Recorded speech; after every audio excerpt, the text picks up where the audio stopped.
ونعوذ بالله من شرور أنفسنا ومن سيئات أعمالنا من يهده الله فلا مضل له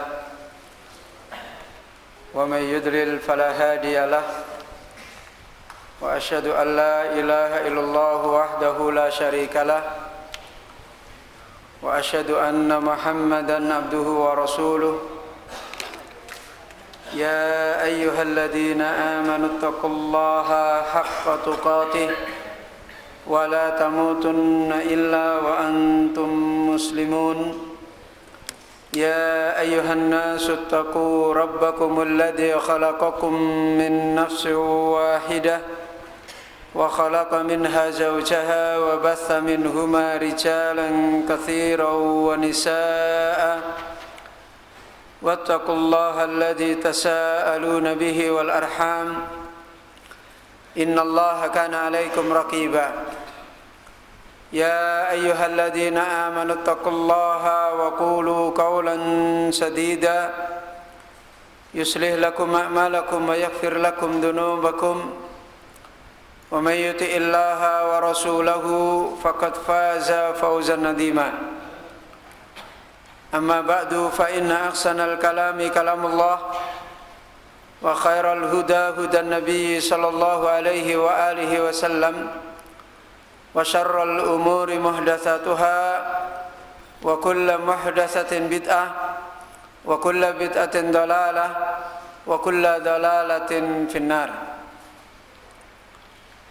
Ikhwan wa akhwatiddin kaum muslimin, bapak ibu yang dirahmati oleh Allah, alhamdulillah kita kembali mengawali majelis kita, kembali bersyukur kepada Allah Subhanahu wa taala dengan terus memohon taufik kepada Allah agar kita ditolong oleh Allah Subhanahu wa taala termasuk orang yang senantiasa mensyukuri nikmat yang Allah berikan kepada kita, yang sebagaimana kita pahami bahwasanya syukur itu adalah untuk kebaikan kita sendiri, khususnya nikmat yang secara zahir bertentangan dengan nafsu-nafsu kita, bertentangan dengan kesenangan-kesenangan hidup kita. Padahal hakikatnya nikmat itu adalah yang membahagiakan kita, yang menyenangkan kita, yang sesungguhnya yang membahagiakan kita, yang menyenangkan kita, bukan kesenangan-kesenangan yang muncul di dalam nafsu-nafsu kita yang sebenarnya tidaklah membahagiakan kita, yang sebenarnya hanya menjadikan kita susah dan sengsara di dunia, lebih-lebih lagi di akhirat kelak. Dan kita bersyukur kepada Allah Subhanahu wa taala dengan wasilah yang Allah terus bentangkan kepada kita berupa kenikmatan yang langka di dalam agama ini. Langka dari satu sisi, dan di sisi yang lain juga langka. Langka dari satu sisi di zaman yang bertambah akhir, hakikat daripada nikmat ini bertambah berkurang, yang sehingga berkurangnya nikmat ini menjadi berkurang nikmat hidayah yang ada pada kita. Dan ditambah kembali di sisi yang lain, semakin langkanya nikmat ini karena semakin banyaknya subhat-subhat yang membentur kepada nikmat ini, sehingga banyak orang-orang yang tertipu, sehingga banyak orang-orang yang salah memahami dan salah jalan. Nikmat apakah itu? Yaitu nikmat majelis ilmu yang diwariskan Nabi kepada umatnya. Semakin langkanya majelis ilmu yang mubarakah, dan semakin pula langka orang-orang yang ditolong oleh Allah untuk mencintai majelis ilmu yang mubarakah. Meskipun di sana banyak majelis-majelis yang selalu dibawakan ayat-ayat Allah dan selalu juga kadangkala dibacakan hadis-hadis Nabi kita Muhammad sallallahu alaihi wasallam, akan tetapi belum tentu itu adalah majelis ilmu yang diwariskan Nabi kita kepada kita. Karena majelis ilmu yang diwariskan Nabi kepada kita semuanya adalah majelis yang berjalan dengan petunjuk Nabi. Majelis yang dibawa, diajarkan, ditekuni oleh para pewarisnya, yaitu para ulama-ulama, di mana mereka tidak hanya membawakan di majelis itu sekedar membacakan ayat Allah, sekedar membacakan hadis Nabi, tetapi di majelis itu mereka membawakan jalan untuk meraih ayat-ayat Allah dan untuk meraih hadis Nabi sallallahu alaihi wasallam. Itulah majelis ilmu yang sesungguhnya, yang lengkap, majelis yang dipenuhi dengan adab, majelis yang dipenuhi dengan petunjuk bagaimana mengambil ilmu Allah yang mulia, bagaimana mengambil hadis Nabi yang mulia. Majelis di mana orang-orang yang datang ke sana adalah orang-orang yang merendahkan diri, bukan orang-orang yang menjaga gengsi. Majelis yang di mana mereka adalah orang-orang yang merendah, memuliakan ilmu Allah Subhanahu wa taala. Itulah majelis ilmu yang sesungguhnya. Tidak sebagaimana majelis-majelis yang di sana ayat-ayat Allah dibacakan dengan sendoguru, ayat-ayat Allah dibacakan, diperingatkan dengan sesuai selera, maka itu hakikatnya bukan majelis ilmu yang mubarakah.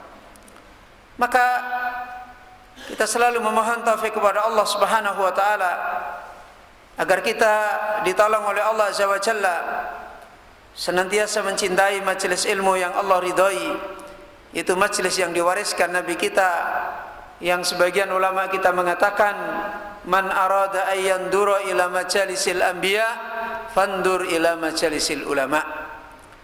Siapa yang dia bermaksud melihat majelisnya para nabi yang menghidupkan hati-hati manusia, yang menjadikan manusia mereka hatinya bercahaya cerah, menyongsong bagaimana perintah dan larangan Allah, maka lihatlah majelisnya para ulama. Lihat majelisnya para ulama, majelis ilmu yang menghidupkan hati-hati manusia. Itulah yang dipuji oleh Al-Imam Ahmad bin Hanbal ketika beliau memberikan muqaddimah dalam salah satu kitab beliau. Beliau memuji Allah Azza wa Jalla dengan adanya baqaya min ahlil ilmi. Beliau bersyukur kepada Allah ketika Allah memberikan nikmat. Teguhnya orang-orang yang mewarisi ilmu Nabi sampai hari kiamat. Meskipun doa yang Nabi sallallahu alaihi wasallam minta kepada Allah tidak dikabulkan, yaitu apa? Doa apa? Supaya umatnya tidak terjatuh ke dalam apa? Perselisihan. Tetapi ada penawarnya, ada jalan keluarnya, di mana Allah memelihara agamanya dengan para ahlul ilmi yang robani, sehingga orang-orang bisa keluar dari jalan perselisihan yang merusak agamanya. Itulah para orang-orang alim yang ikhlas di jalan Allah, yang mendidik manusia karena Allah, mengajarkan manusia kembali kepada Allah dan Rasulnya, dan selalu teguh di atasnya, dan hanya mencari ridha Allah Subhanahu wa ta'ala. Seperti inilah kita bisa kembali keluar dari fitnah-fitnah yang menimpa kita di dalam agama. Karena tidak ada urusan kita di dalam agama, ikhwan wa akhwatitin rahimani wa rahimakumullah, kecuali kita ingin selamat. Kecuali nanti ketika kita ditanya oleh Allah, kita bisa menjawab dengan pertanggungjawaban yang benar. Ketika kita ditanya, wa ma dinuka, apa agamamu? Kita bisa menjawab dengan jawaban yang ditolong oleh Allah Azza wa Jalla, dinil Islam. Sebagaimana yang diajarkan oleh para ulama kita, ma'rifatul Islam bidalilihi. Wajib bagi kita membekali diri untuk memahami agama Allah ini dengan dalilnya. Kita bersyukur kepada Allah sebagaimana para ulama memuji Allah Azza wa Jalla dengan adanya majelis ilmu yang dipelihara oleh Allah, meskipun dari satu zaman ke zaman majelis-majelis yang mulia, yang mukhlis, yang karena Allah ini sebagaimana tadi kita telah dapati sangat sedikit, tetapi Allah Subhanahu wa taala senantiasa menjaga agama ini, dan orang-orang yang Allah kehendaki untuk terpelihara, mereka senantiasa teguh untuk menjaga ilmunya Allah Subhanahu wa taala.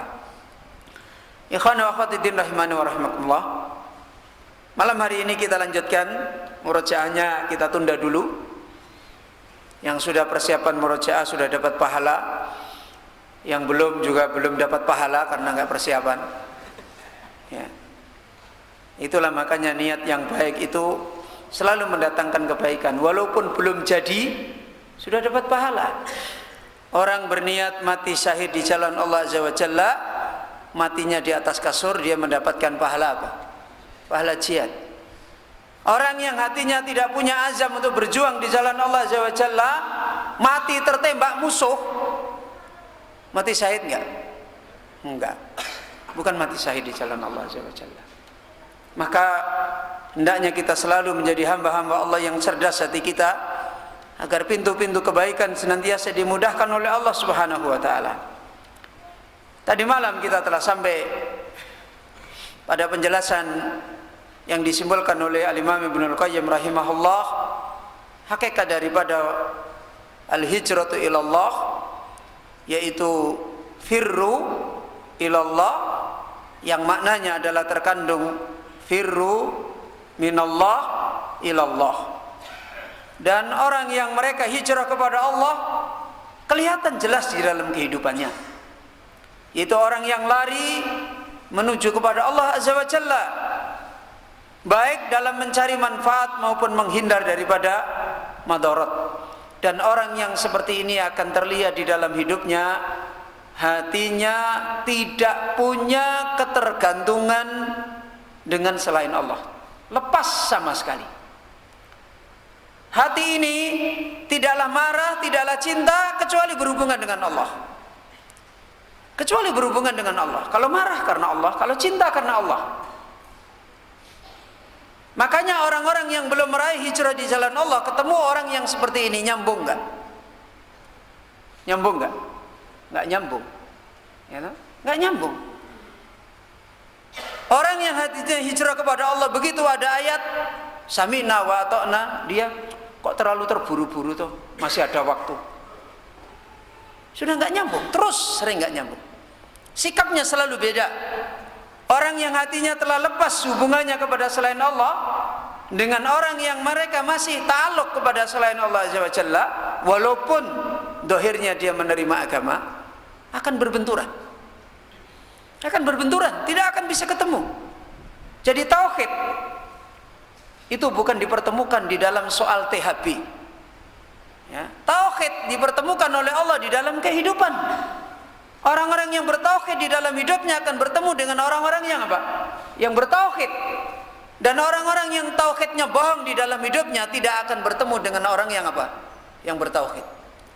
Karena tujuannya sudah beda. Ya, tambatan hatinya sudah beda. Marah senangnya sudah beda. Bencinya sudah beda, semua beda semua. Ini ada kaitannya dengan makhluk, ini lepas sama sekali.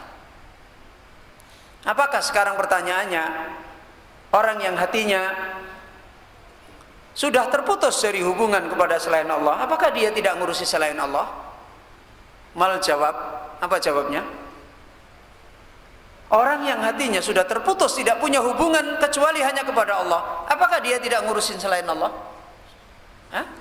Ngurusin. Dia ngurusin anak karena Allah, ngurusin suami karena Allah, ngurusin istri karena Allah, ngurusin tetangga karena Allah. Justru orang yang sibuk ngurusin manusia. Siapa contohnya? Siapa contohnya? Rasulullah sallallahu alaihi wasallam. Orang yang hatinya sama sekali tidak ada tambatan dengan makhluk, tapi sibuk nggak ngurusin manusia. Sibuk ngurusin manusia. Nabi sallallahu alaihi wasallam adalah manusia yang berat dengan apa yang menimpa umatnya. Coba, apa Nabi melakukan ini? Ingin balasan? Ingin dibaiki? Ya. Ingin disanjung? Tidak. Kenapa? Karena keinginannya kepada Allah. Karena keridhaannya yang dicari adalah Allah Azza wa Jalla. Justru tidak ada orang yang paling berpotensi ngurusin makhluk kecuali orang yang hatinya sudah tidak punya tambatan kepada makhluk. Faham? Paham enggak ini?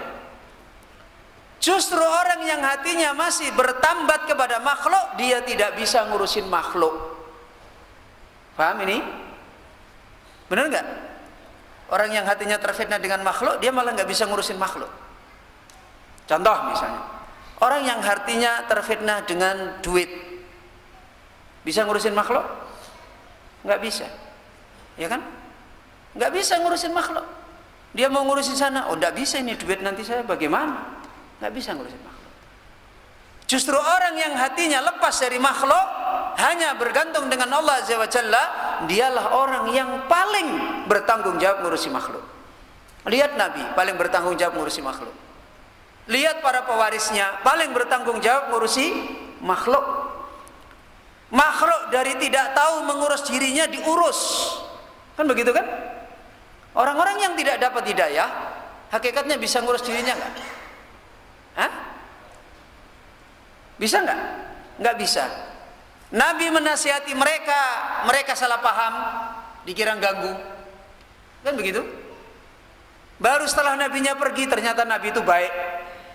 Saya dulunya tidak tahu apa-apa, diajarin begini, akhirnya bermanfaat pada diri saya. Jadi orang yang justru ngurusin makhluk dan paling kuat. Kenapa? Dia ngurusin makhluk, makhluk yang diurusin tidak mengerti, salah paham. Kemudian malah membalas jelek. Apa yang dilakukan Nabi? Apa yang dilakukan Nabi? Dibalas jelek? Enggak. Tetap sabar. Justru paling bisa ngurusi makhluk. Ya, tetap sabar. Tetap mendakwai, tetap menasihati, dicaci maki, dimusuhi, dibunuh, mereka tetap menasihati manusia. Ini karena hatinya sudah lepas dari makhluk, kuat. Makanya menjadi terjawab. Kalau ada orang kok kepentingannya adalah ngurusin dunia, dialah orang yang tidak tahu ngurus dunia. Tapi kalau ada orang yang kepentingannya adalah ngurusin akhirat, ngurusin bagaimana diridhai oleh Allah, orang itu paling bisa ngurusin dunia enggak? Paling bisa ngurusin dunia. Makanya jangan terbalik-balik. Ya. Maka dinasihatkan oleh Ibnu Qayyim, fatafatton, hendaklah kalian menjadi orang yang cerdas dalam masalah ini. Maka beliau menyimpulkan pada penjelasan yang lebih lanjut, fata'ammal kaifa adal amru kulluhu ilal firari minallahi ilaihi. Maka renungkanlah bagaimana semua urusan perkara yang dihadapi oleh manusia, semua kehidupan manusia, ya. Ada, apa artinya ada? Kembali, seluruhnya kembali. Yang dihadapi oleh manusia itu adalah lari dari Allah menuju kepada Allah. Tidak ada manusia yang tidak begini. Ya, tidak ada manusia yang tidak bisa, yang keluar dari hukum apa? Firru ilallah apa? Minallah. Tidak ada yang bisa keluar dari ini. Sekarang yang sudah kita pahami pada kajian yang lewat, orang yang telah meraih firru ilallah minallah, orang yang beriman enggak? Hah? Orang yang bertauhid enggak? Orang bertauhid. Ada enggak orang yang tidak bertauhid? Dia juga terkena firru minallah ilallah. Ada enggak? Hah? Firru minallah ilallah. Ada enggak? Hah? Coba lihat bagaimana Ibnu Qayyim mengatakan, fata'ammal kaifa adal amru kulluh. Renungkanlah bagaimana seluruh perkara, seluruhnya tanpa kecuali kembali kepada kenyataan, yaitu firar minallah ilallah. Kalimat ini diambil oleh Ibnu Qayyim dari firman Allah Subhanahu wa taala yang sudah kita baca pada beberapa hari yang lalu, walillahi yasjudu man fis samawati wa man fil ardi tau'an au karhan. Ada enggak yang bisa keluar? Tidak bisa keluar. Tau'an adalah orang yang meraih apa? Firar minallah ilallah, sebagai orang yang bertauhid kepada Allah, orang yang beriman. Karhan adalah orang yang meraih firar minallah ilallah, sebagai orang yang tidak beriman. Paham maksudnya? Pasti tidak paham ini. Pasti tidak paham, bingung ini, pasti bingung. Perhatikan, firar minallah. Minallah di sini maknanya apa? Kemarin apa sudah jelaskan? Tauhid apa? Rububiyah, yaitu takdir. Ya, takdir. Ilallah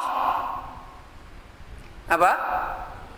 Tauhid talab uluhiyah, yaitu menerima, menunjukkan seluruh urusan kehidupannya kemana? Kepada Allah. Berarti dia mentauhidkan Allah Azza wa Jalla. Orang yang seperti ini minallah, itu dia terkena iradah Allah apa? Iradah Allah apa? Kauniyah.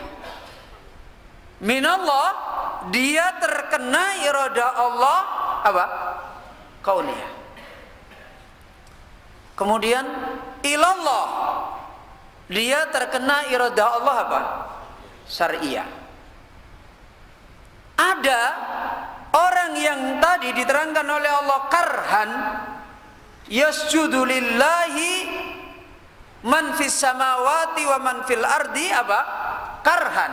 Lah yang tadi, yang secara kauniyah dia dapat iradah Allah, secara syariah dia dapat iradah Allah, itulah yang tau'an, yaitu dia taslim, berserah diri kepada Allah, mukmin. Ada yang karhan tadi, karhan yang tidak beriman, yang kafir. Dia kena enggak minallah ilallah? Kena.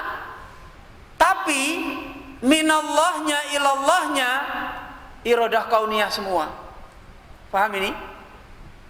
Minallahnya dia ditakdirkan kafir dari Allah kan? Kemudian hakikat dia jadi orang kafir itu nanti ketika mati ketemu siapa? Ketemu Tuhannya yang kafir itu atau ketemu Allah? Ketemu Allah, berarti menuju kepada Allah enggak? Menuju kepada Allah secara apa? Kauni, secara kenyataan dia akan datang bertemu dengan Allah. Maka dia juga terkena minallah ilallah, tetapi secara apa? Kauniyah saja. Itulah yang karhan. Adapun orang yang minallah ilallah kauniyah dan apa? Syariah, itulah orang yang mentauhidkan Allah Azza wa Jalla, yang beriman kepada Allah, yang tau'an. Faham ini? Jadi karena itu, ini yang diterangkan oleh Ibnul Qayyim, renungkan. Semua permasalahan akan terkena hukum apa? Minallah ilallah. Sama-sama kita terkena ketentuan minallah ilallah. Bagaimana kita menjadi orang yang datang bertemu dengan Allah dalam keadaan tau'an, sujud kepada Allah dalam keadaan berserah diri, taat kepada Allah dalam keadaan taslim. Itu yang kita harapkan. Toh pada akhirnya kita juga akan ketemu siapa? Ketemu Allah Subhanahu wa taala. Ini nasihat yang disampaikan Ibnul Qayyim. Renungkan, pahami, mikir yang dalam. Ya. Sebab orang-orang yang beruntung itu orang yang menggunakan pikirannya tajam di dalam perjalanan hidupnya. Bukan gluweh. Tahu gluweh? Yes, sakarpe. Dia pikir. Ya. Orang-orang yang ini adalah karena ini. Antum lihat umatnya Nabi Muhammad SAW dilebihkan oleh Allah Azza wa Jalla dari orang Yahudi, dilebihkan oleh Allah Azza wa Jalla dari orang Nasrani. Karena apa? Karena apa coba? Karena apa? Karena kecerdasannya di dalam beribadah. Kecerdasannya di dalam apa? Beribadah. Kalau orang Yahudi, karena apa? Kecerdasannya tidak beribadah. Kalau orang Nasrani, kebodohannya di dalam beribadah. Umatnya Rasulullah sallallahu alaihi wasallam apa? Kecerdasannya di dalam apa? Beribadah. Sebagaimana diterangkan oleh salah seorang sahabat, sungguh ibadahnya, tidurnya, ya, tidurnya dan tidak tidurnya dan tidak berpuasanya orang yang cerdas itu lebih baik daripada apa? Daripada apa?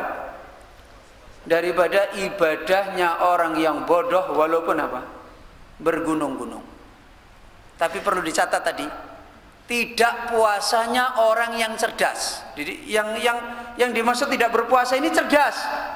Ya, tapi kalau begitu kita umatnya Nabi, awan umatnya Nabi kan mendapat kemuliaan wis rasa poso wae, itu berarti orang cerdas.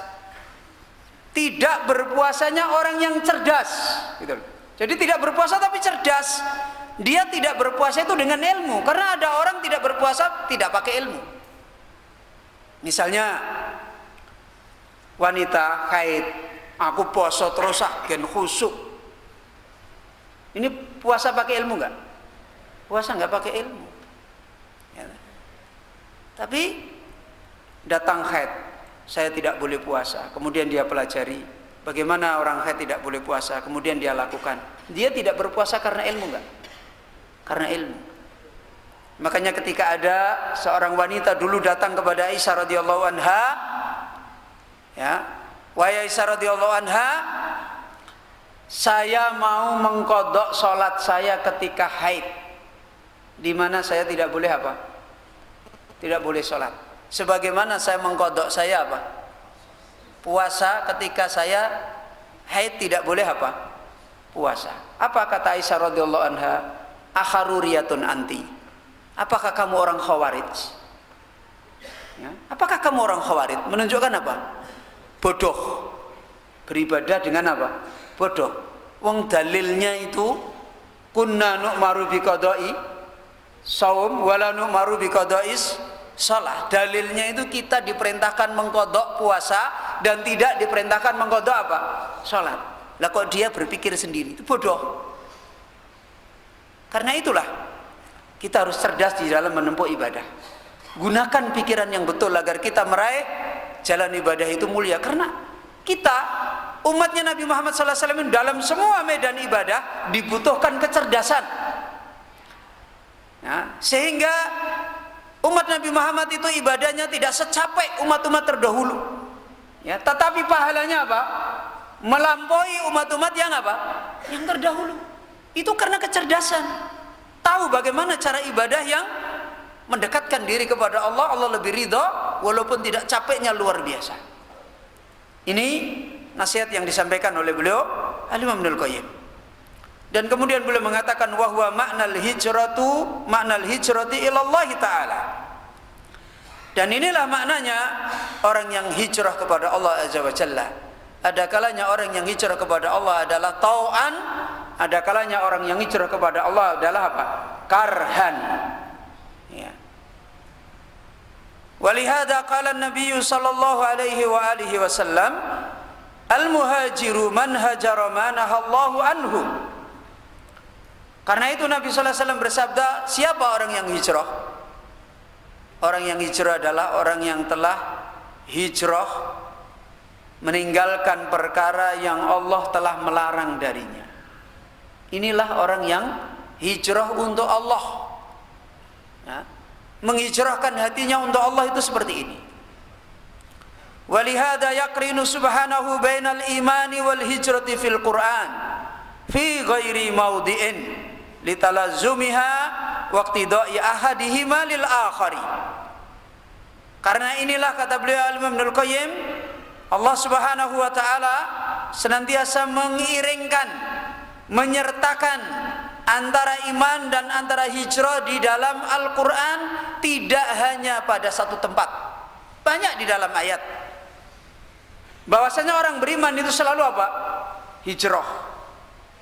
Tapi sekarang banyak kita tidak mikir, saya ini sudah hijrah apa belum? Pikirannya yang dipikir hijrah itu hijrah apa? Hijrah apa? Hijrah tempat. Hijrah tempat yang dipikir. Maka sesungguhnya orang yang selalu bisa hijrah dengan imannya, yaitu hijrah sebagaimana yang diterangkan oleh beliau Imam Ibnul Qayyim di dalam kehidupannya. Dia selalu menjalankan kehidupannya ini antara min dan antara ilah. Ini. Kenapa Allah Azza wa Jalla banyak mengiringkan masalah ini? Karena saling mengandunginya antara iman dan antara apa? Hijrah. Dan saling menentukan ketentuan salah satu dengan yang lain. Ketentuan iman tidak bisa lepas dari ketentuan apa? Hijrah. Ketentuan hijrah tidak bisa lepas dari ketentuan apa? Ketentuan iman. Kalau orang mukmin itu mesti hijrah. Orang yang hijrah yang betul itu mesti siapa? Orang yang beriman. Ya. Jadi orang mukmin itu mesti dia hijrah. Orang yang hijrah mesti dia mukmin. Itu tidak bisa dilepaskan, saling mengandungi, saling menentukan hukumnya. Ini yang sebenarnya makna daripada hijrah yang sesungguhnya dikehendaki oleh Allah Subhanahu wa taala. Bagaimana? Nanti akan diterangkan oleh beliau Imam Ibnul Qayyim. Maka disimpulkan oleh beliau, wal maqsudu annal hijrata ila Allah tatadammanu hujrana ma yakrahuhu wa ityana ma yuhibbuhu wa yardahu wa asluha al-hubbu wal bughdu. Maka kesimpulannya yang dimaksudkan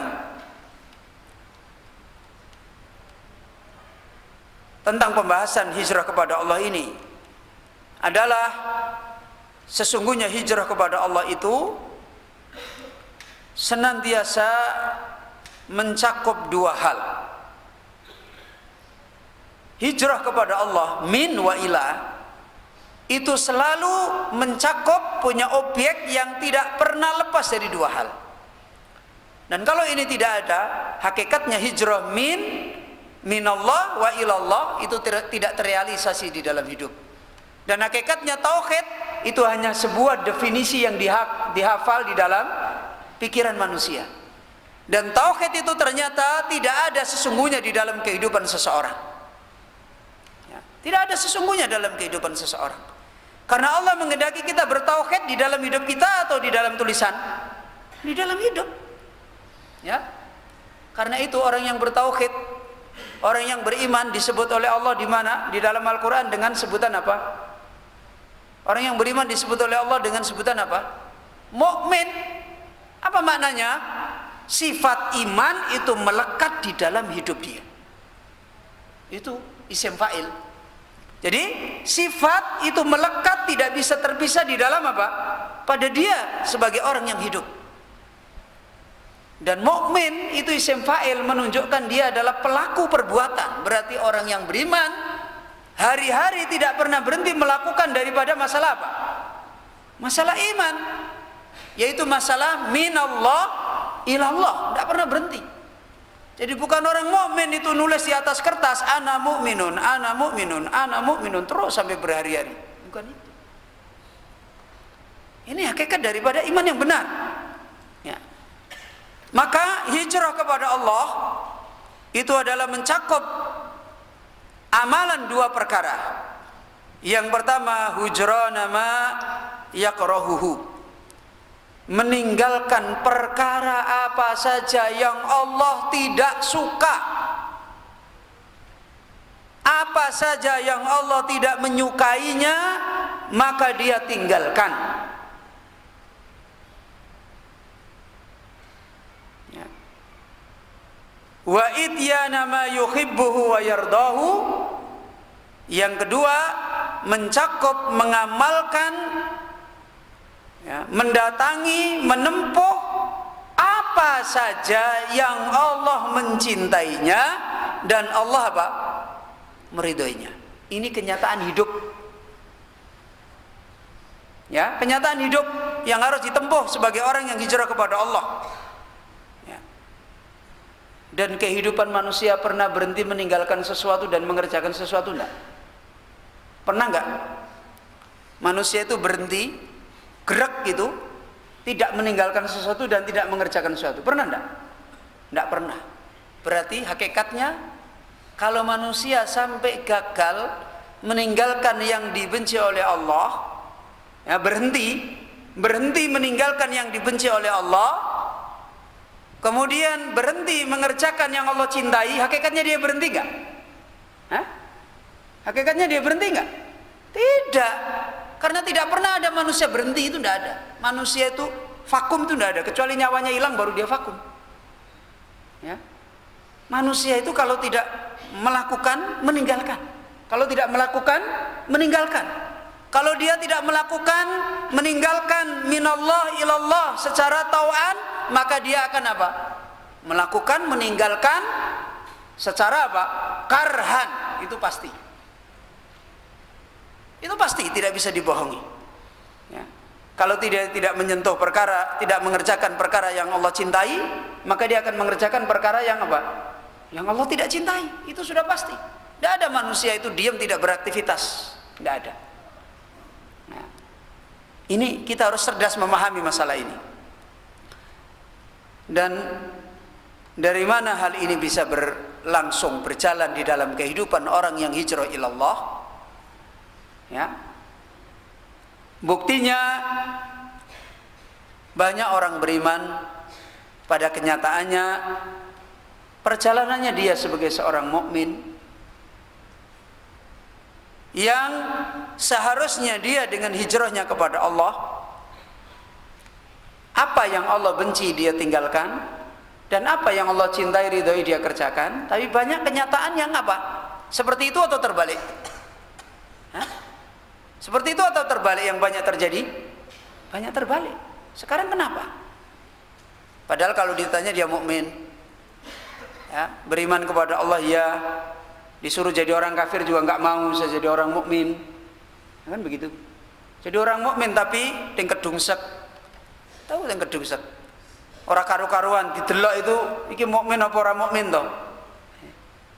Jadi terus gimana? Kok bisa begitu? Inilah rahasia persoalan yang harus kita pahami. Kenapa orang mukmin kok mandul? Ya, dulu sahabat itu orang mukmin semua. Itu dengan keimanannya dia sampai orang-orang yang sebenarnya mandul jadi tidak mandul. Kita ini orang-orang yang bukan mandul tapi jadi mandul. Coba lihat dulu para sahabat. Orang sudah tua, jompo-jompo, dikasih udzur, tidak boleh berangkat perang, tidak apa-apa, sudah di rumah berdoa, ngapain dia? Ya Rasulullah, izinkan saya perang. Seharusnya dia itu sudah tidak berpotensi kan? Usia-usia yang sudah tidak produktif kan begitu kan? Ya Rasulullah, izinkan saya berperang. Sekarang kita ditawarin, ayo beramal, ayo berinfak, ayo berjuang, ayo membela agama Allah. Ustaz, itu loh. Tidak ada. Ya, saya. Kenapa? Kok beda? Kita mukmin, mereka dulu juga mukmin. Kenapa bisa seperti ini? Ini masalah yang harus kita cerna baik-baik. Ini cara menyelesaikan persoalan-persoalan hidup kita.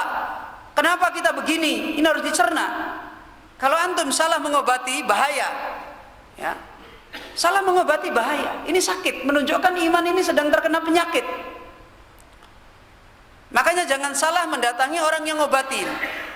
Datang ke psikolog, nggak akan sembuh. Saya jamin 1000%, nggak akan sembuh. Ya. Silakan datang kemana-mana, nggak akan sembuh. Siapa yang bisa menjadi wasilah orang itu bisa menyembuhkan? Hah? Siapa? Tabibu hadhil ummah al-ulama ur-rabbaniyin. Apa? Dokternya umat ini ngobati hal-hal yang nyeleneh-nyeleneh di dalam iman itu siapa? Para ulama rabbaniyin. Melalui apa? Majelis ilmu mereka. Karena itu kalau ada orang hari-hari punya iman nyeleneh-nyeleneh, suruh datang ke majelis ilmu berat, ya, itu harus mikirin, pengen selamat apa pengen terus boroknya tambah banyak, pengen sembuh atau pengen boroknya tambah banyak. Saya nantilah kalau saya sudah ikhlas nanti saya tak masuk ke pengajian. Dari mana bisa ikhlas? Wong loro kok. Engko nek aku wis waras tak mlebu ning gone rumah sakit. Padahal dia sakit di rumah. Engko nek aku wis waras aku tak mlebu rumah sakit. Tak nemui dokter, lu wis waras. Terus warasnya kondi. Ya kan enggak ada. Sama kan itu bahasanya. Nanti Ustadz aku tak ngaji, nek wis lodang kabeh hatiku tentram, nyaman, berbunga-bunga baru aku ngaji. Itu aneh ini pengkhayalan. Hidup di alam baka ini. Tidak ada seperti ini cara ngobati penyakit hati. Coba sekarang orang sakit, wero dokter bawa jarum, gimana matanya? Mediani ya jarume. Kita yang sehat, gimana sikap kita? Piye Pak, berobat ra Pak? Gitu. Aku wedi mbek jarum, ya Pak rasa berobat. Wis ning kene wae lara wae Pak. Gitu. Gimana keluar itu? Enggak apa-apa. Enggak apa-apa itu Pak, jarum itu enggak apa-apa. Itu enggak sakit, cuma sedikit aja. Lu kan begitu tuh diajari. Ora gelem lara nang ora paksa wae gawa rumah sakit. Ya kan begitu kan? Harusnya kan begitu. Ini urusan iman kena penyakit, harusnya berobat enggak mau berobat. Susah katanya berobat sakit. Ya memang wong borok dikai obat ya mesti loro. Ya. Lah kalau dikasih obat nggak loro berarti sudah nggak borok. Kalau masih borok dibawakan obat kayak spiritus, luka dikasih spiritus, selet kan begitu. Ya kan kulit sudah lurus dikasih spiritus apa malah senyum-senyum aces enak adem. Ya malah gitu. Ya kalau sakit kok kita itu disampaikan ilmu, dipahamkan kebenaran kok nancep kabeh ya loro kabeh hatiku. Alhamdulillah berarti aku ki konangan lorone. Kan gitu harusnya. Alhamdulillah tidak perlu mendeteksi bayar ning gone laboratorium tak piro. Kan gitu. Begitu sudah banyak kok sakit ya, saya sakit semua ini kok kena. Ya berarti syukur diagnosanya kena gitu loh. Tinggal diteruskan berobat. Harusnya seperti itu. Maka ini yang harus kita kembalikan. Bagaimana kita mengembalikan persoalan ini dengan benar? Bahwasanya kita harus tahu dari mana ujungnya. Apa ujungnya? Wa asluha al-hubbu wal bughdu. Asal pangkal sumber pokok yang menjadikan cetusan orang itu bisa mendatangi yang Allah cintai dan meninggalkan yang Allah apa? Allah tidak suka, itu dari mana? Dari kecintaan di dalam hati dan dari apa? Kemarahan di dalam hati. Orang kalau hatinya sudah hijrah kepada Allah, yang Allah cintai hatinya apa? Akan cintai. Yang Allah marah, hatinya apa? Marah. Yang Allah benci, hatinya apa? Membenci. Yang Allah ridhoi, hatinya apa? Ridhoi. Dasarnya dari sini. Maka diterangkan oleh Imam Ibnul Qayyim rahimahullah, fa innal muhajira min syai'in ila syai'in la budda ayyakuna ma yuhajiru ilaihi ahabba ilaihi mimma yuhajiru minhu. Kemudian beliau menjelaskan bahwasanya orang yang berhijrah, di mana orang yang berhijrah ini melakukan apa? Melakukan apa? Min wa ila. Orang yang berhijrah min syai', ya, berarti mengerjakan, meninggalkan apa? Meninggalkan sesuatu. Ila syai', menuju mengerjakan kepada sesuatu. Bagaimana hal ini bisa terjadi? Karena ada orang kita suruh ke sana begogok. Oh begogok. ada panggilan adzan, Allahu Akbar, ini begoko aja. Berarti kan dia disuruh nggak bisa jalan kan?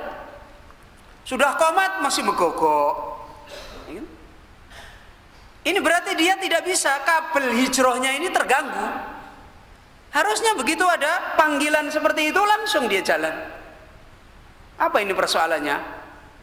Masalah yang harus dicerna baik-baik, kata beliau Ibnul Qayyim, la budda ayyakuna ma yuhajiru ilaihi akhabba ilaihi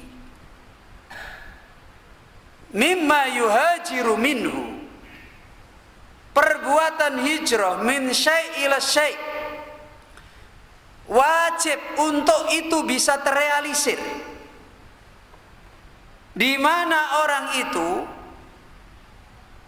dia adalah menghijrahi menuju kepada perkara yang dia lebih mencintai perkara itu dari dia meninggalkan perkara yang dia berhijrah meninggalkan perkara tersebut. Gimana? Paham ini? Paham enggak? Jadi ini min ilah. Ketika disuruh dari sini menuju ke sini, itu akan bisa jalan normal, bahkan mungkin kencang. Apa? Yang dituju itu lebih apa? Lebih dicintai daripada yang diapakan? Yang ditinggalkan. Turu karo salat, lah kok lebih cinta tidur? Kira-kira bagaimana dia? Allahu Akbar. Gimana kira-kira? Gitu lagi. Pasti itu sudah pasti sudah. Kalau dia lebih cinta sholat, langsung lompat dari tempat tidur. Kalau dia ingat langsung dia ingat. Kalau yang tidak, ucap-ucap moto, oh belum lah, nanti sebentar lagi. Kan begitu. Itu sudah logis, itu sudah perkara yang jelas. Orang itu bisa ninggalin sesuatu, nuju sesuatu, pasti yang dituju itu lebih dicintai. Kalau yang dituju itu, yang disuruh itu tidak dia lebih cintai, tidak akan mungkin, mustahil. Ya, tidak mungkin dia bisa ke sana, mesti bekokok. Ibadah dengan berleha-leha. Ternyata ibadah itu bagi dia bukan sesuatu yang dicintai. Ibadah itu beban. Berleha-leha itu sesuatu yang dia senangi, ngelaras. Ya kan begitu? Tahu ngelaras? Tahu laya-laya kalau mencerna hidup sambil ngelamun, tidak tahu kemana hidupnya. Itu lebih dia senangi. Ya. Makanya jangan heran, ngelaras itu dia lebih senangi daripada beribadah. Kenapa? Karena dia lebih senang ini daripada ini. Itu pasti. Suruh ibadah nggak akan jalan. Nuntut ilmu karo golek duit. Ya kan? Nuntut ilmu karo golek duit. Kalau dia lebih mencintai golek duit, pasti tidak akan bisa apa? Nuntut ilmu. Itu sudah pasti. Suruh nuntut ilmu, engko nek aku wis sugih kayak nuntut ilmu. Lo kan begitu jadinya. Tidak bisa dia kan. Mana? Yang dia paling cintai, itulah yang dia akan tuju. Ini keadaan yang harus kita pahami. Dan dari mana seseorang bisa mencintai sesuatu lebih daripada yang lain? Jawabnya di pengajian hari Sabtu. Ada yang masih ingat?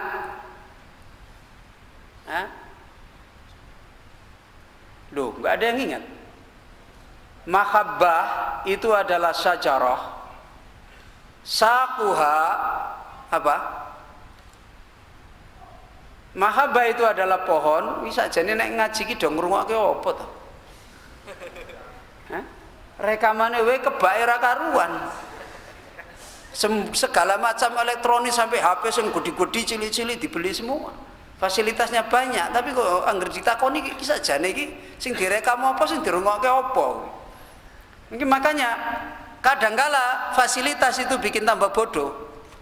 Takoni, kamu nggak belajar? Sudah ada ilmunya. Di mana? Di HP. Tambah bodoh. nggak bekerja keras ya untuk mengingat, ya tambah bodoh. Lo nanti gimana? Oh, gampang Ustaz, tinggal murojaah, tak pencet sambil di mana-mana saja saya bisa murojaah.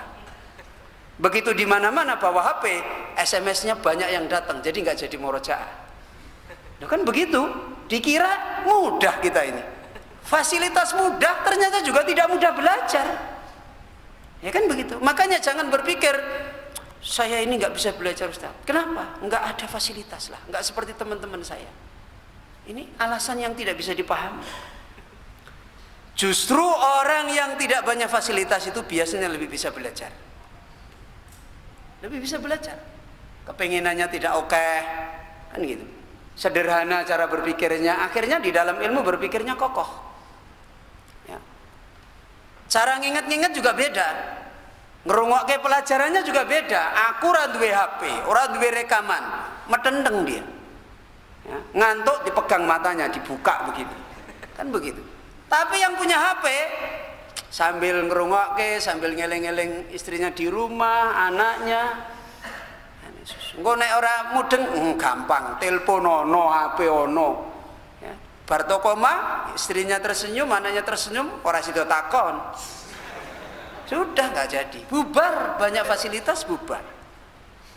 Boleh pakai fasilitas kalau memang kita ini mendesak butuh. Nah, orang mendesak butuh malah isinya sing ora bermanfaat. Itu tidak bisa dibohongi. Jadi kembali kepada ini apa tadi? Sajarah adalah iman. Kemudian apa? Sakuha, batangnya apa? Kok lupa semua ini? Sakuha al-ma'rifah. Apa? Pemahaman. Ya, pemahaman.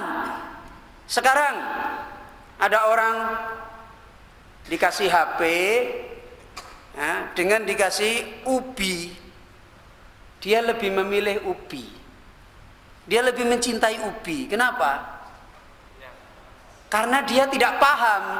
Dia pahamnya ubi itu lebih bermanfaat kepada dia daripada apa? HP. Lu kan gitu. Kalau dia paham ubi itu lebih bermanfaat daripada HP, dia pasti memilih apa? Memilih HP. Maka kembali kepada apa? Kepada ma'rifat, kepada pemahaman. Ketika orang tidak punya pemahaman, ya bingung.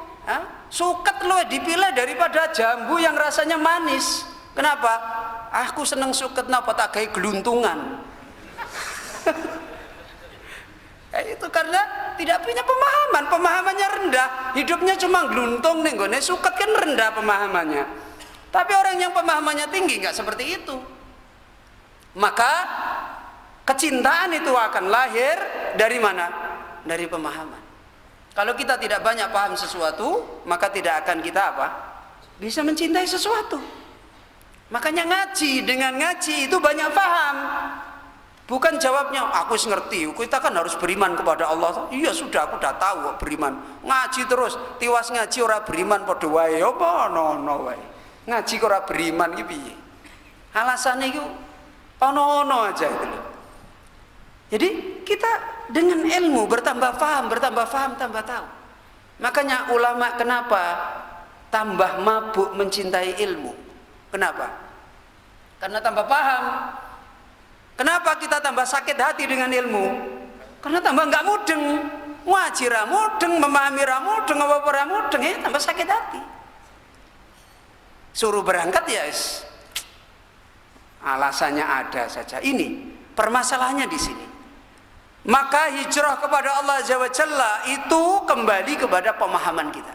Kalau kita bodoh kepada Allah, bodoh kepada namanya, bodoh kepada sifatnya, bodoh kepada perbuatan Allah, bodoh kepada perintah Allah kauniyah, bodoh kepada perintah Allah syariah, tidak akan bisa menuju kepada Allah. Ya. Jadi ini realisasi di kenyataan. Iman adalah bukan tamanni, iman itu bukan sebuah apa? Angan-angan. Iman itu kehidupan. Semua punya kenyataan di dalam hidup ini. Maka kembali kepada harusnya dia itu mencintai kepada yang dituju. Dan tidak sedikit kita beriman kepada Allah, kecintaan kita kepada Allah sangat tipis sekali. Ya, sangat tipis, lebih mencintai komputer daripada Allah. Nanti kalau dibilangi gitu, nuduh saya jadi dituduh orang kafir. Kenyataannya antara adzan dengan ceklek-ceklek di komputer lebih dahulu ceklek-ceklek komputer daripada adzan kok. Itu kan sudah kenyataan gitu loh. Tapi kita kadang-kadang tidak bisa memahami diri kita seperti itu.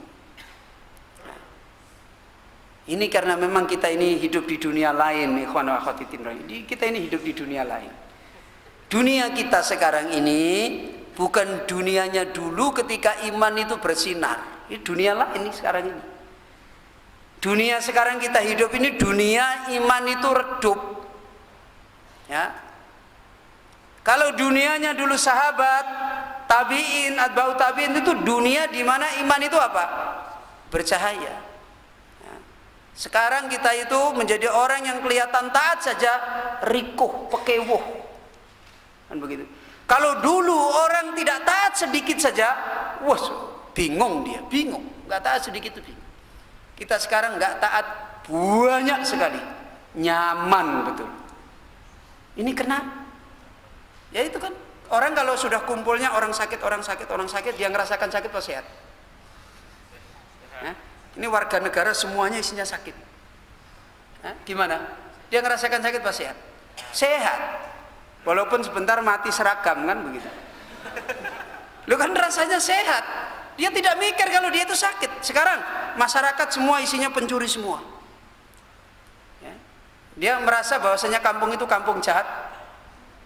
Oh, enggak, kampung baik-baik semuanya. Buktinya tidak ada yang kehilangan. Ya maling kabeh. Kan enggak ada yang kehilangan. Jadi kita ini hidup di zaman seperti ini. Kita harus paham, bisa menempatkan diri. Bisa melihat permasalahan itu dengan sebenarnya.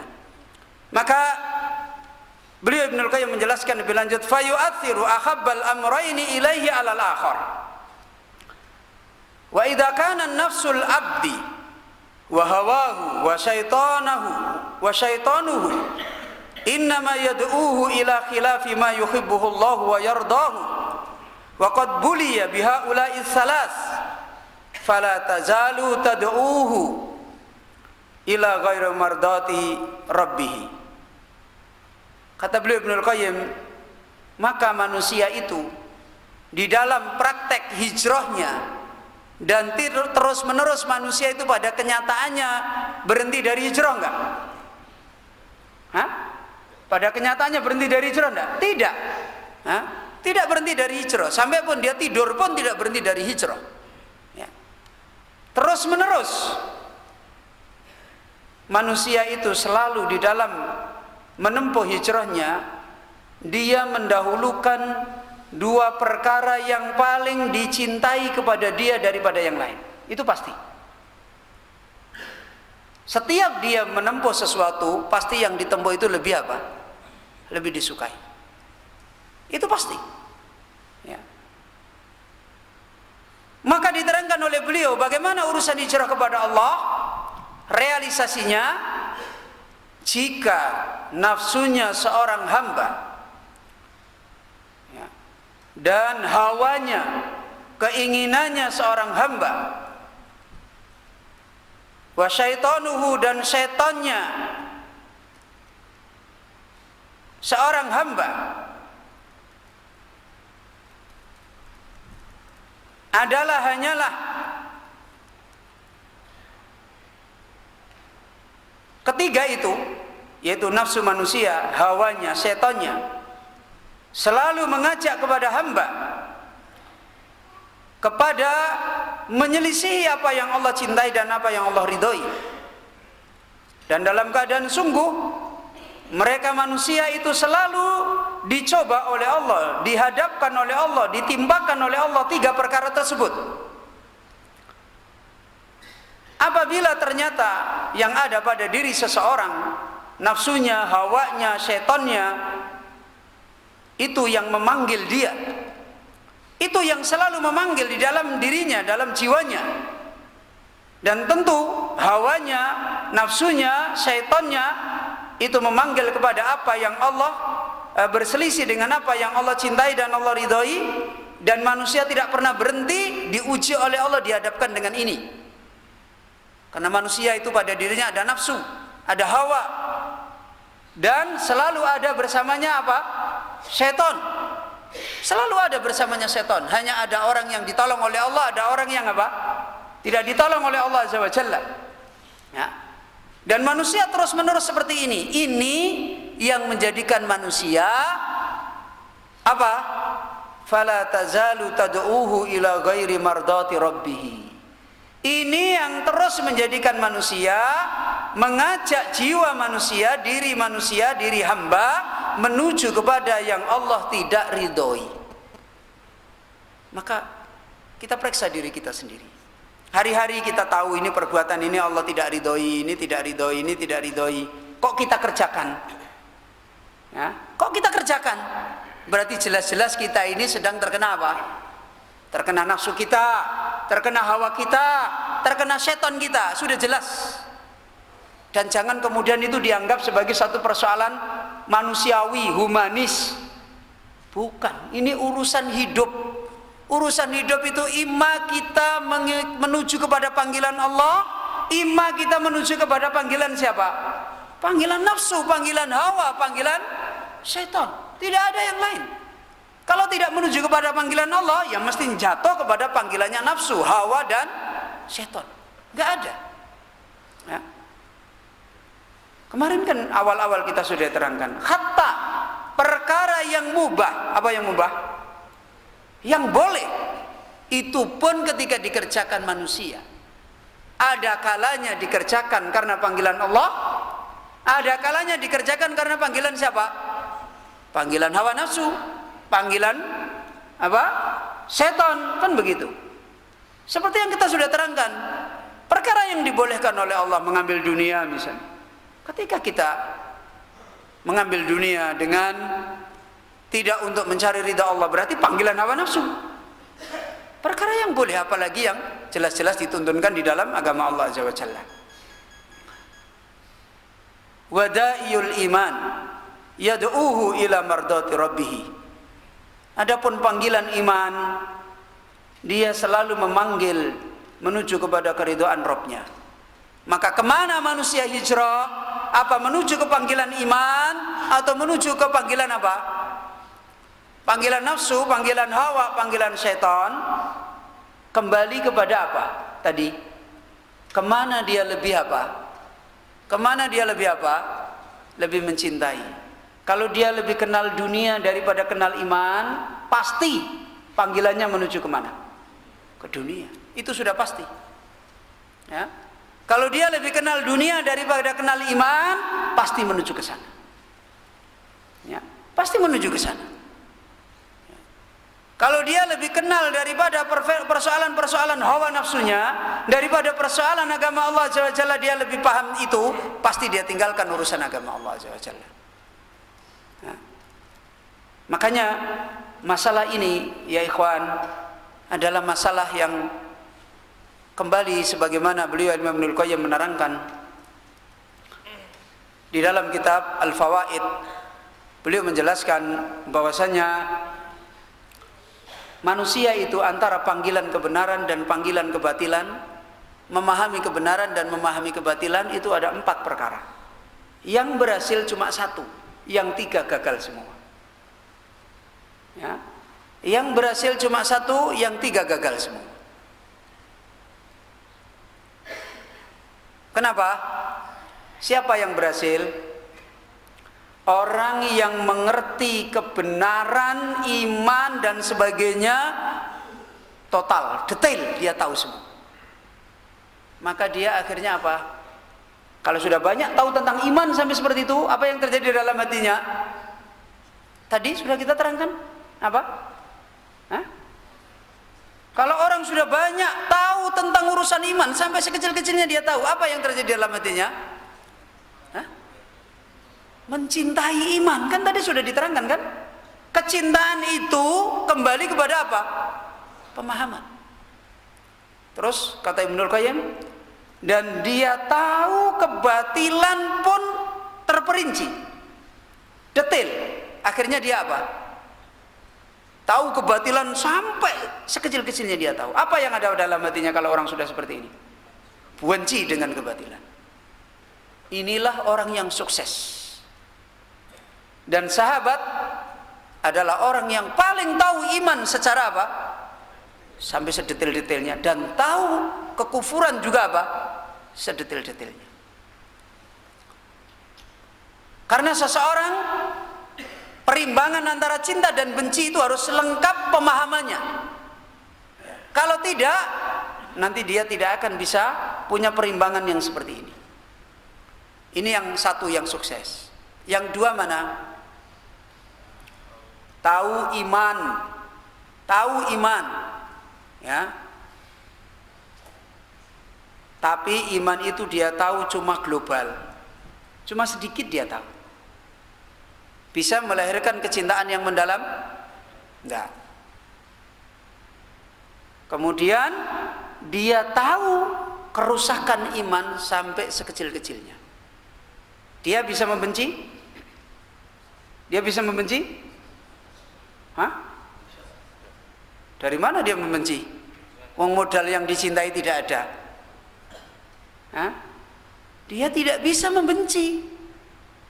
Bahkan pada akhirnya yang dia tahu kejelekan karena dia tidak tahu lawannya itu secara detail, ini yang jelek pun akhirnya dia cintai. Dia kembali mengamalkan yang jelek. Bahkan di atas namakan keimanan. Banyak orang yang tadinya jahiliyah, tahu kerusakan sebagainya, kemudian mendapat hidayah tapi tidak tahu iman banyak.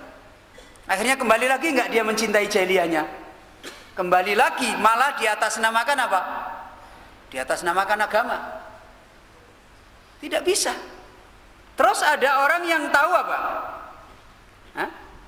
Tahu iman secara detail, tapi tidak tahu kerusakan yang merusak iman secara detail. Bagaimana dia? Bisa mencintai iman? Bisa enggak? Bisa, tetapi tidak bisa langgeng. Gimana? Bisa tetapi tidak bisa apa? Tidak bisa langgeng, tidak bisa istiqomah. Kenapa? Karena dia tidak tahu yang merusak iman. Apa yang terjadi? Kecintaannya memudar. Kenapa? Ada yang merusak iman, samar-samar membaur dengan iman, kemudian disangka apa? Disangka iman. Memudar, akhirnya ya jatuh lagi kepada kerusakan. Yang ketiga, tidak tahu iman secara detail, tidak tahu apa-apa tentang iman, dan tidak tahu apa-apa tentang kerusakan iman. Ini manusia yang diumpamakan oleh para ulama seperti binatang ternak. Ya rusak juga. Maka yang paling selamat adalah orang yang faham jalan iman dengan ilmu sampai sekecil-kecilnya, dan paham juga jalan kerusakan yang merusak iman sampai apa? Sekecil-kecilnya. Cintanya memuncak kepada iman, kebenciannya apa? Memuncak kepada iman. Kuat. Dan Allah Azza wa Jalla mengajarkan kita di dalam kitab dan sunnah tentang iman sampai sekecilnya, tentang kerusakan iman juga sampai apa? Sampai sekecilnya. Makanya makrifah, ilmu pemahaman inilah yang mengantarkan akan lahirnya kecintaan yang kokoh dan kebencian yang kokoh yang dibangun dengan dasar iman. Makanya jangan memahami menuntut ilmu itu sepele. Sudah banyak kaset, masih banyak ustadz, masih banyak dai, ngapa menuntut ilmu? Dikira menuntut ilmu itu tujuannya cuma sekedar untuk menjadi apa? Tukang pidato. Ya. Dikira memahami menuntut ilmu itu juga sekedar jadi tukang pidato. Dikira menuntut ilmu itu bukan kebutuhan secara pribadi, seperti yang diterangkan oleh Imam Ahmad apa? Hajatun nas ilal ilmi, butuhnya manusia kepada ilmu itu seperti apa? Keluar masuknya nafas yang dia hirup setiap hari. Itu kebutuhan hidup. Ini apa yang diterangkan oleh beliau Ibnu Qayyim rahimahullah. Fa'alaihi fi kulli waqtin ayyuhajira ila Allah wa la yanfaka fi hijratin hatta al-mamat. maka atas orang hamba di setiap waktu dia itu adalah orang yang hijrah kepada Allah, dan tidak pernah terputus di dalam hijrah tersebut sampai kapan? Sampai mati. Tadi sudah diterangkan. Imma dia hijrah kepada Allah apa? Tau'an, imma dia hijrah kepada Allah apa? Karhan. Yang satu hijrah kepada Allah mendatangkan ridha Allah, yang satu pada akhirnya juga ketemu Allah dalam keadaan apa? Dimurkai oleh Allah Subhanahu wa taala. Jelas. Ya. Kemudian setelah beliau membawakan pokok pembahasan ini, beliau menjelaskan bagaimana rinciannya. Maka pada fasal berikut ini beliau merinci faslun al-hijratu bainal quwwati wad dha'fi.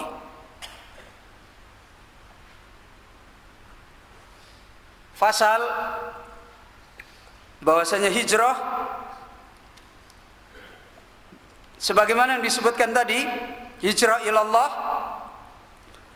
adalah terus senantiasa apa?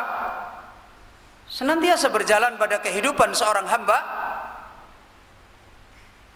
dalam keadaan takwa wa tad'af. Apa? Wa tad'ufu. Adalah apa? Takwa senantiasa kuat, bisa jadi hijrahnya itu kuat, bahkan lari. Dan dalam keadaan adalah apa? Lemah. Sebagaimana kita lihat sekarang dalam kenyataan hidup, orang menuju sesuatu atau meninggalkan sesuatu, ada yang kencang, ada yang apa? Ada yang lambat-lambat. Kan begitu. Seperti inilah. Ya. Jadi ada yang kencang, ada yang lambat-lambat, dan ini bukan persoalan kebetulan, persoalan asasi. Ada perbedaan yang mencolok. Apa yang ada di luar terjadi perbedaan, maka yang di dalam terjadi perbedaan enggak? Terjadi perbedaan. Jangan dikira apa yang berbeda di luar itu di dalam tidak berbeda. Enggak. Ketika di luar ada perbedaan, dari dalam pun ada apa? Ada perbedaan. Urusan iman itu seperti itu. Ya. Diterangkan oleh Ibnul Qayyim, ini adalah mengalami kuat dan mengalami apa? Lemah. Apa yang menentukannya? Bihasabi quwwati da'il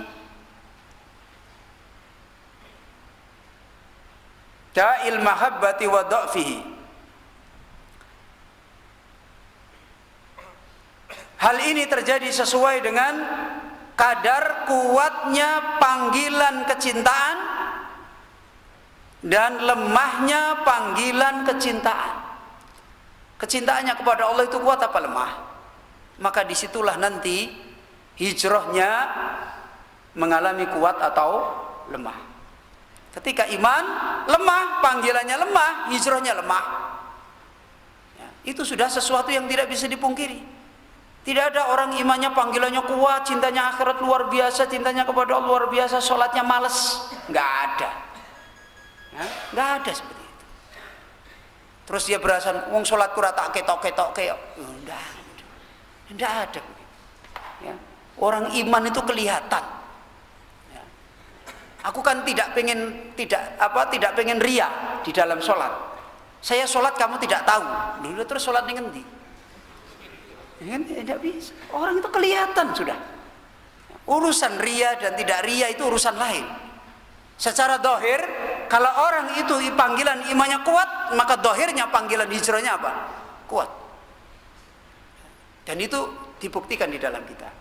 Antum memahami ilmu, terus kemudian dirasakan, dinikmati ilmu itu, lihat panggilan ilmu, pasti kuat. Ya toh? Bani meledos pun dia masih bisa jalan. Ya. Tapi yang panggilannya lemah, ya, bani mulus, montore apik, neng omah memangkat, ya, ada itu orang tuanya masak nasi, kemudian gosong, kretek gitu kan? Dikira hujan, hujan, tidur ya. Kalau panggilannya lemah, nanti besok datang pada ustadznya, Ustadz di tempat saya kritik kok tak kira hujan, padahal nggak jadi hujan. Lah kenapa? Ternyata liwetan gosong. Ini karena panggilannya lemah, dia tidak ada peduli pengen ngecek, pengen usaha, nggak ada. Kembali kepada sikap seseorang.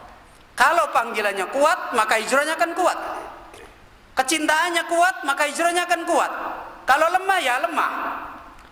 Fakullama kana da'il mahabbati, fakullama da'iul mahabbati fi qalbil abdi aqwa, kanat hadhil hijratu aqwa wa atamma wa akmal. Kapan tatkala panggilan kecintaan di dalam hati seorang hamba itu kuat, nah, maka hijrahnya hamba ini adalah lebih kuat, lebih sempurna, dan lebih utuh. Wa idza dha'ufa da'i dha'ufatil hijratu. Kalau panggilan kecintaan di dalam hati lemah, maka hijrah pun lemah. Hijrah pun lemah. Makanya orang yang mengalami keadaan lemah seperti ini, justru jangan malah menjauh dari panggilan. Ya, jangan malah menjauh. Justru nasihatnya para ulama, walaupun kita ini masih jatuh bangun, datang di majelis nasihat, datang. Karena begitu kita mendengar nasihat dan sebagainya, punya athar, insya Allah akan menumbuhkan kembali, menguatkan kembali. Orang itu kita malas misalnya, mau ibadah malas, menuntut ilmu malas, ini. Begitu datang melihat ada orang menuntut ilmu sergap perak karuan, bisa mempengaruhi dia nggak? Bisa. Loh iya ya, dia itu ngontel jalan kaki kok yo berangkat, hujan-hujan berangkat. Saya ini kebangetan sekali, masa tidur terus. Nah, lo kan jadi mikir. Tapi kalau di rumah terus kan nggak ada yang dibayangin. Yang dibayangin orang-orang yang lebih malas daripada dia. Lebih beruntung saya cuma malas. Kan akhirnya begitu. Maka tetap ketemu sama orang yang baik, ketemu sama majelis ilmu, nanti ada kembali hati kita. Jangan dibiarkan. Ya. Ini nasihat yang diterangkan oleh para ulama kita. Sehingga hatta innahu kana la yakadu yas'uru biha ilman wa la yatakharraqu biha iradatan. Ya. Kuatnya hijrah, lemahnya hijrah itu sampai nanti pada puncaknya. Apa puncaknya? Orang yang kuat akan meraih puncaknya, orang yang lemah akan meraih apa? Puncaknya. Apa puncaknya? Coba sekarang saya contohkan itu. Orang yang hari-hari dia menempuh jalan dari sini misalnya 2 kilo, setiap hari dia coba jalan setengah kilo. Pada puncaknya apa yang terjadi? Jalan ke sana itu sesuatu yang ringan apa berat? Ringan sekali. Itu pada puncaknya pasti begitu. Ya. Sesuatu yang berat yang dijalani karena dasar kecintaan dan terus dia jalani, lama-lama menjadi apa? Ringan. Dan itu menjadi tradisi, menjadi kebiasaan. Makanya orang-orang yang tidak meraih seperti ini dia cuma bengong-bengong. Orang kok bisa ya? Orang kesel ya? Bendino ini kok rasanya nyaman, aku kayak sepisan wis sumpek. Ya. Ini beda, perjuangannya beda. Ya. Perjuangannya itu beda jauh. Kalau orang itu terus seperti itu nanti akan mencapai puncaknya. Ini kata Ibnul Qayyim, hatta itu huruf apa? Maknanya huruf gitu. Huruf apa? Huruf apa Pak Akil? Wis katam lho nahwu sarabe. Wes lupa. Ya alhamdulillah masih punya jawaban lupa. Huruf apa? Lil ghayah. Intiha. Apa maknanya? Puncaknya akan diraih. Kalau dia terus seperti itu, kuat terus panggilannya akan satu mencapai pada puncaknya. Hatta innahu la yakadu yash'uru biha ilman. Sampai menyempurnakan hijrah itu hampir-hampir dia tidak merasakan. Tidak ada satupun berat. Dirasakan itu seperti sesuatu yang kayak angin lewat aja. Lur itu mudah. Itu makanya Nabi sallallahu alaihi wasallam diterangkan karrihil mursalah. Ya. Jadi kalau ada orang kita lihat mengerjakan ibadah, mengerjakan ketaatan, kok dia kesel, kok ya sehat terus, itu sudah dapat puncaknya, ditolong oleh Allah pada puncaknya. Lihat ulama-ulama itu, kok ya orang dia kesel belas itu loh, ya. Sakit pun dia merasakan bukan sesuatu beban, Kita ini sehat-sehat, badannya gede-gede, sehat-sehat, ya ora tau ngeleng. Sedelok ngolet, sedelok ini glundung rono, glundung rene wis. Kenapa ini? Belum meraih puncaknya. Karena belum dia terus menempuh seperti itu. Hijrah kepada Allah, kalau dia terus tekuni dan kecintaannya terus dibangun, lama-lama seperti karihil mursalah. Karihil mursalah. Dengan nikmat, dengan tenang, dengan mudah dia jalani semuanya. Itu pertolongan Allah. Karena memang kehidupan itu begitu. Kamu lihat saja, orang pemain sirkus itu. Tahu pemain sirkus? Itu kan dulu tidak bisa tuh naik motor di dalam tong itu ya apa iso. Karena dia berusaha menyukai itu dan dilatih terus, akhirnya iso naik motor di dalam tong. Kan bisa kan akhirnya. Tongnya keliling ning jero apa tongnya keliling. Montore keliling jero tong. Itu kan karena apa? Karena kebiasaan terus. Nah, kalau antum berangkat terus beribadah, menuntut ilmu terus dengan hati cintai berusaha, lama-lama menuntut ilmu itu mudah sekali. Gangguan besar pun ya tidak ada gangguan rasanya. Karena sudah menjadi sampai pada puncaknya. La yakadu yas'uru biha ilman. Yang malas pun pada akhirnya mencapai puncaknya. Pada puncaknya, ibadah itu, ketaatan itu sama sekali sesuatu yang tidak bisa dia kerjakan. Kalau disuruh yang maksiat itu mudah sekali, mudah. Wes ning masjid iki ya entuke dosa. Ning masjid entuke dosa. Ya. Wes ngaji kumpul teman-teman belajar itu tidak dapat ilmu, dapat fitnah. Dari mana kamu? Dari majelis ilmu. Dapat apa kamu? Oh, dapat fulan itu tidak baik loh. Fulan itu tidak baik. Oh, Ustadz fulan itu ternyata begini, Ustadz fulan. Nah, ini di majelis ilmu kok dapatnya fitnah. Lah kalau tidak di majelis ilmu terus dapat apa ini? Ini karena sesuatu yang sudah mencapai puncak itu begitu. Di tempat baik pun dapat jelek. Orang yang sudah mencapai puncak di dalam hijrah kepada Allah, di tempat jelek saja dia dapat apa? Dapat baik. Jadi persoalannya sekarang bukan persoalan alasan. Bukan persoalan alasan. Karena Allah yang memudahkan semua. Fasanu yassiruhu lil yusra. Yang satu, fasanu yassiruhu lil usra. Itu ketentuan Allah Subhanahu wa taala. Ya. Baik secara ilmu wala yatakharraqu biha, dan sepertinya dia tidak bisa bergerak sama sekali, secara keinginan pun tidak tergerak. Kalau sudah puncaknya kemalasan, puncaknya kelemahan, puncaknya hilang kecintaannya, bergerak bergeming keinginannya saja, menginginkan tok saja itu tidak ada, apalagi sampai bergerak. Jadi berkeinginan saja itu enggak ada, apalagi sampai berbuat. Dan itu keadaan seperti itu akan dialami dua-duanya. Dialami oleh orang-orang yang kuat hijrahnya kepada Allah, dan dialami orang-orang yang apa? Yang lemah hijrahnya kepada Allah. Dan kita lihat, kita baca dalam hari-hari hidup kita. Walladhi yuqda minhul ajabu annal mar'a yuwassi'ul kalama wa yufarri'ul masaila fil hijrati min daril kufri ila daril islam wa fil hijrati allati inqata'at bil fathi wa hadhihi hijratun aridatun rubama la tata'allaku bihi fil umri aslan. Kemudian Ibnu Qayyim menunjukkan karena ada sisi kesalahpahaman. Kenapa orang-orang sekarang lemah hijrahnya kepada Allah dan hilang kecintaannya? Karena ada salah pembelajaran. Nah ini ternyata ujungnya kepada salah apa? Salah belajar. Dibuktikan oleh Ibnu Qayyim. Kata beliau, di antara perkara dan perkara yang keheranan senantiasa terjadi, yang kemudian mengakibatkan masalah itu karena apa? Sesungguhnya seseorang sekarang memperluas berbicara yang tidak perlu dibicarakan, memahami ilmu yang sebenarnya tidak perlu dipahami secara apa? Secara luas.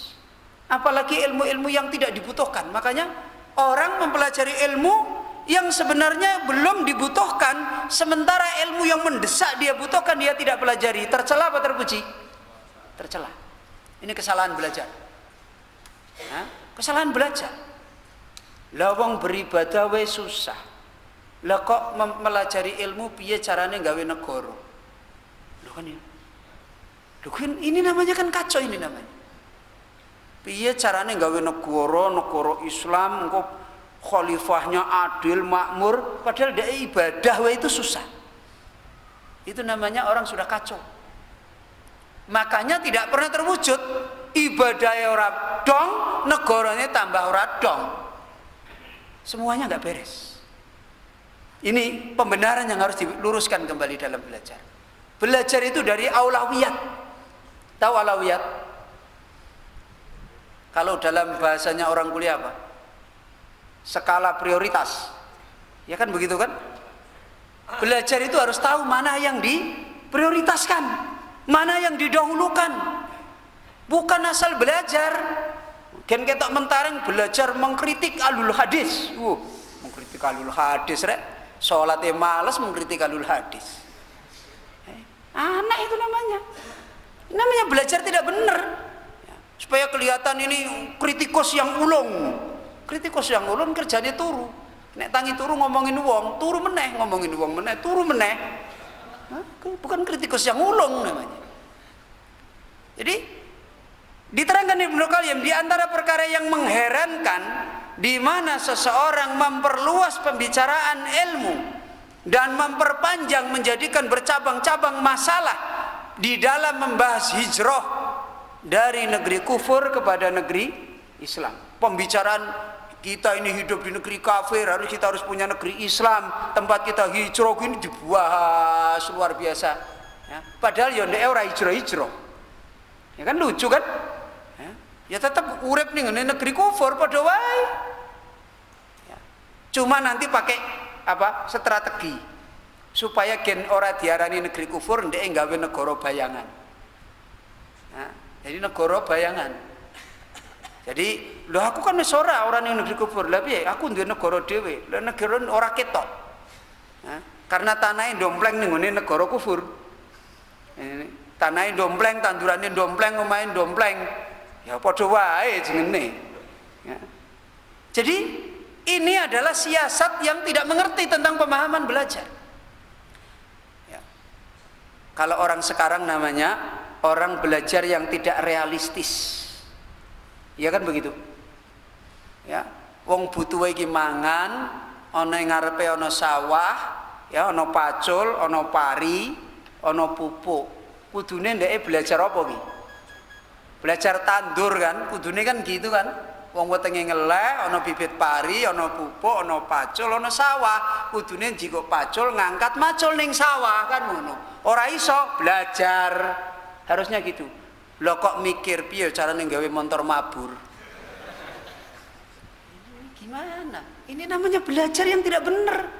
Loh yang di depannya mendesak wetenge ngeleh. Lah kok gak mikir motor mabur wetenge ngeleh kok maling duwite wong. Kan gak karuan jadinya. Ini ulama kita memberikan pengajaran itu seperti ini.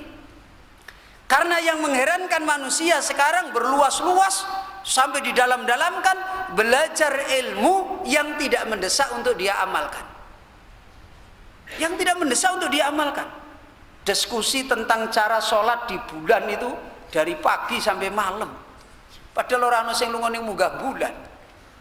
Ini tidak benar. Ya. Ilmu itu yang mendesak untuk dipelajari. Wa fil hijrati allati inqata bil fathi. Belajar yang membesarkan pembahasan hijrah yang hukumnya telah terputus setelah Fathul Mekah. Hijrah kemana ini yang terputus setelah Fathul Mekah? Hah? Hijrah ke Madinah. Jadi setelah Fathul Mekah tidak ada kewajiban hijrah kemana? Ke Madinah. Tidak ada kewajiban hijrah ke sana. Dibahas panjang lebar, didalam-dalamkan, ya. Wa hadhihi hijratun aridah. Hijrah ini adalah hijrah yang pembahasannya luas, bahkan pengamalannya luas, bahkan boleh jadi tidak punya hubungan pada seseorang dalam satu umur sekalipun tidak punya hubungan. Bisa jadi orang pun tidak diwajibkan, sekali saja tidak diwajibkan. Nah sekarang misalnya kita sudah hidup di tempat ada rumah Allah, ada masjid, kita bisa cari rezeki untuk hidup, kita buat makan.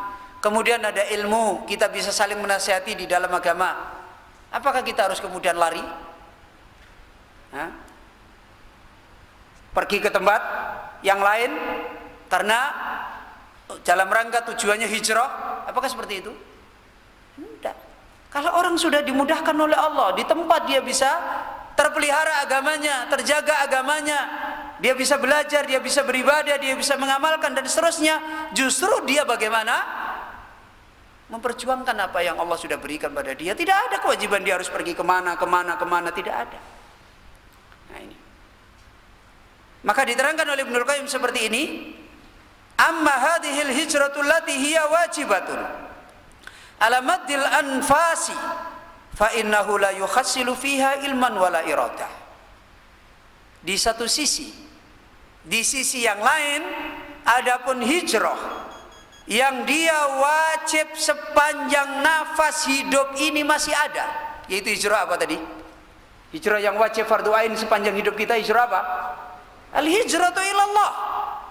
Ya, menghijrahkan hati kemana? Kepada Allah dan kepada Rasulullah. Ini hijrah yang wajib dan fardu ain, tidak bisa orang berhenti. Tidak bisa, karena hidup ini terus berjalan. Kalau kita tidak hijrah kepada Allah dan Rasulnya, kita akan hijrah kepada siapa? Nafsu, hawa, setan, itu pasti. Adapun hijrah yang kewajibannya sepanjang nafas-nafas hidup, maka sesungguhnya seseorang tidak banyak meraih di dalamnya ilmu dan kehendak. Sedikit sekali orang paham masalah ini, ya kan? Kita saja mungkin mendengar pemahaman hijrah kepada Allah dan Rasulnya seperti ini sudah berapa kali coba? Baru sekarang? Hah? Baru sekarang kita mendengar penjelasan seperti ini. Ini kenyataan. Dan hati, bagaimana kita tidak meraih nasib untuk menginginkan hijrah yang seperti ini, banyak dialami oleh manusia. Muslim, mukmin, tapi tidak. Padahal ini kewajiban dia yang harus dia raih hari-hari. Dan banyak orang bodoh. Wa madaka illa lil i'radi amma khuliqa lahu. Semua itu, perkara itu terjadi kecuali adalah disebabkan karena berpalingnya seseorang dari perkara yang dia telah diciptakan baginya. Apa perkara yang dia telah diciptakan baginya? Kita diciptakan untuk apa? Untuk beribadah. Karena manusia berpaling, tidak kenal lagi kalau hidup itu untuk apa? Untuk ibadah. Sebagaimana sekarang, illa man rahimahullah, orang tidak paham kalau hidup itu untuk apa? Untuk ibadah. Ya. Orang lebih paham kalau hidup itu bagaimana kita harus sukses di dunia, menjadi orang berhasil, menjadi ini, menjadi ini. Itu pemahaman umum manusia. Ini yang menyebabkan sehingga manusia tidak punya kepedulian banyak tahu tentang masalah ini. Karena dia itu telah berpaling dari tujuan Allah ciptakan pada dia, wal istighalu amma la yunjihi ghairuhu. Dan dia bersibuk dari perkara yang selainnya senantiasa tidak menyelamatkannya. Dia bersibuk dengan hal-hal yang tidak menyelamatkannya. Bersibuk dengan dunianya. Wa hadhihi halu man ghasyiyat basiratuhu. Lihat ujung-ujungnya, perhatikan. Maka berbahagialah kita orang-orang yang ditolong oleh Allah bisa thalabul ilmi. Semua kejadian-kejadian yang telah seperti ini keadaan yang diraih oleh siapa?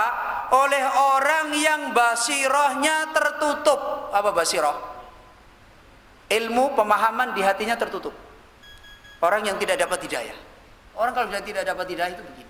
Bersyukur kalau kita ditolong oleh Allah dapat hidayah.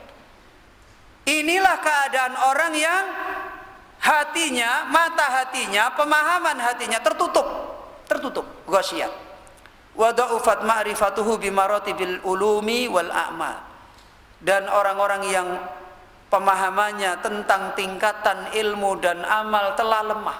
Kalau toh dia tahu punya ilmu tetapi lemah di dalam memahami tingkatan ilmu.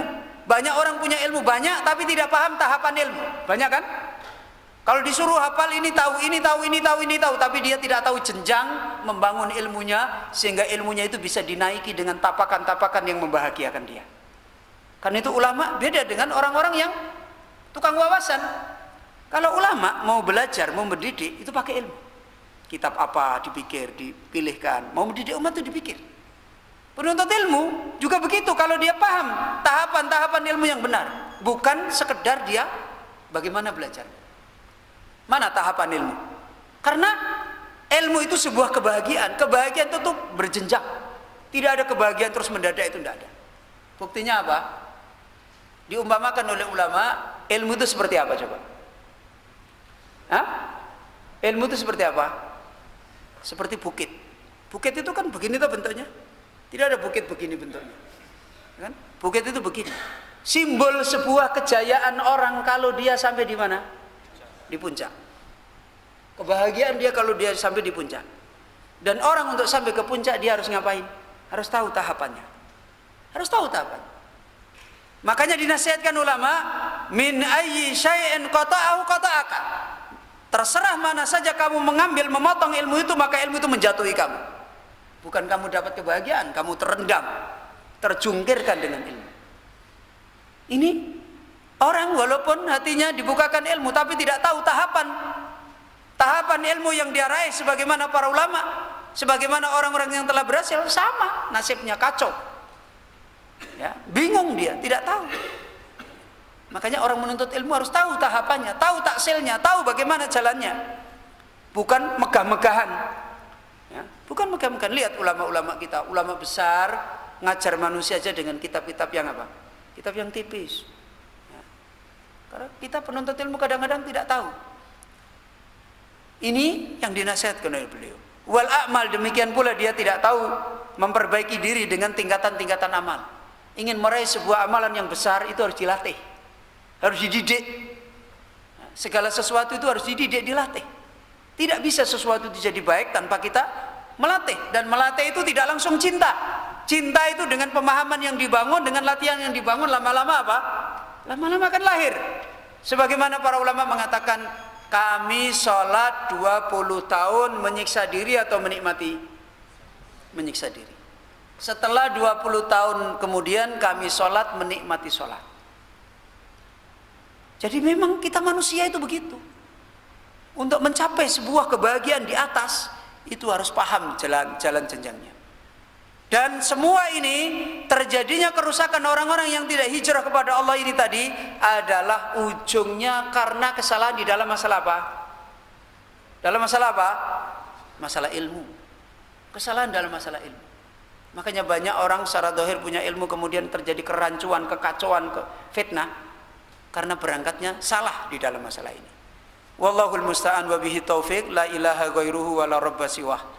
Kepada Allah lah tempat meminta tolong dan kepadanya kita taufik Allah Azza wa Jalla, dan tidak ada sesembahan selain Allah Azza wa Jalla, dan tidak ada Rabb yang mentakdirkan menciptakan selain Allah Azza wa Jalla. Ini pembahasan singkat yang cukup dalam disampaikan oleh Ibnul Qayyim tentang apa? Al-hijratu ilallah. Dan insyaallah yang akan datang kita akan masuk kepada al-hijratu ila Rasulillah sallallahu alaihi wa alihi wasallam. Kita akhiri subhanakallahumma bihamdika asyhadu an la ilaha illa anta astaghfiruka wa atubu ilaik.